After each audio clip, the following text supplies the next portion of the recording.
What's up, guys? Welcome to your 104th Android tutorial for the New Boston. And what we're going to do in this tutorial is learn about external storage, because before we've done the shared preferences and the internal storage.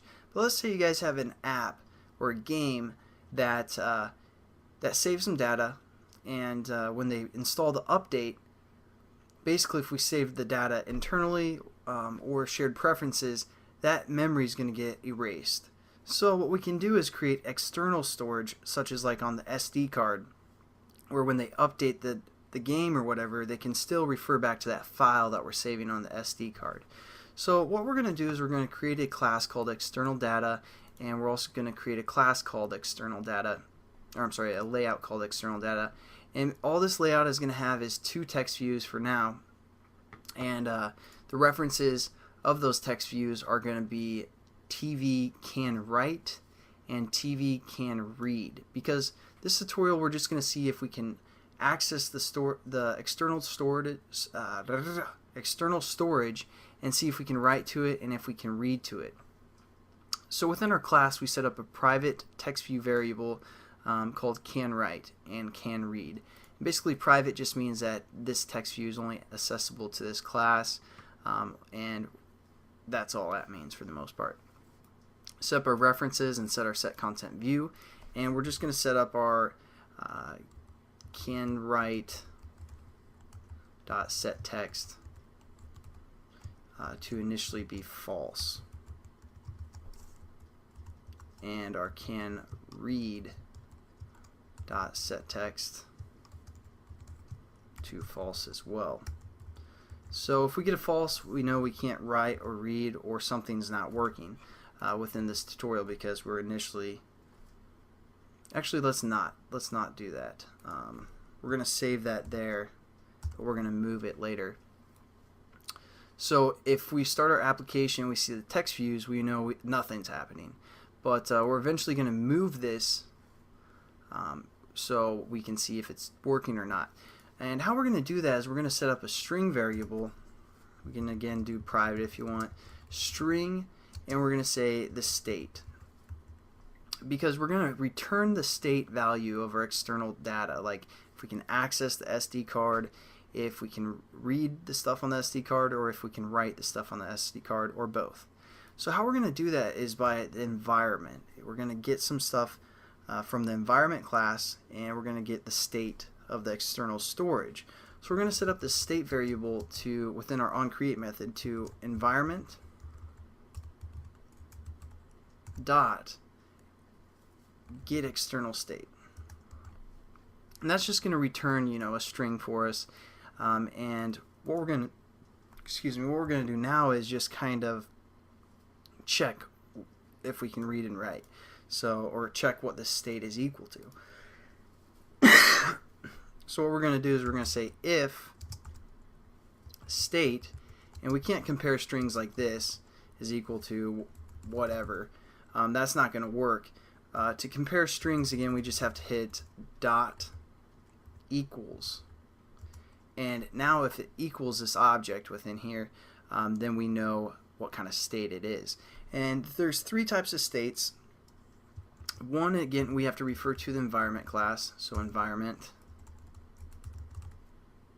and then we're going to say dot media mounted. So if our state is equal to this media mounted, what that's going to mean is we can read and write. So we're just going to set up within here read and write,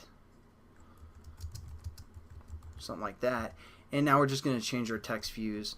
I'm just going to copy that here and turn these to true, because we can read and write. Because we don't want to try and write something if we can't do it. So we're basically going to use this type of checking method to see if we can read and write, and then if we can write some data. Let's say there's a different state that we access where we can read the stuff but we can't actually write it. So what we're going to do, we're going to say else.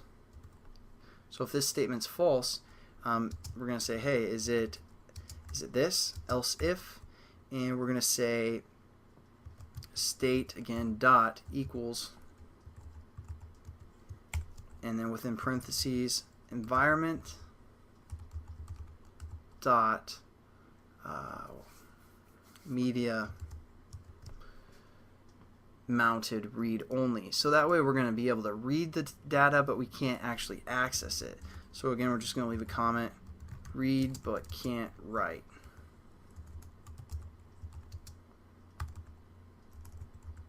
There we go.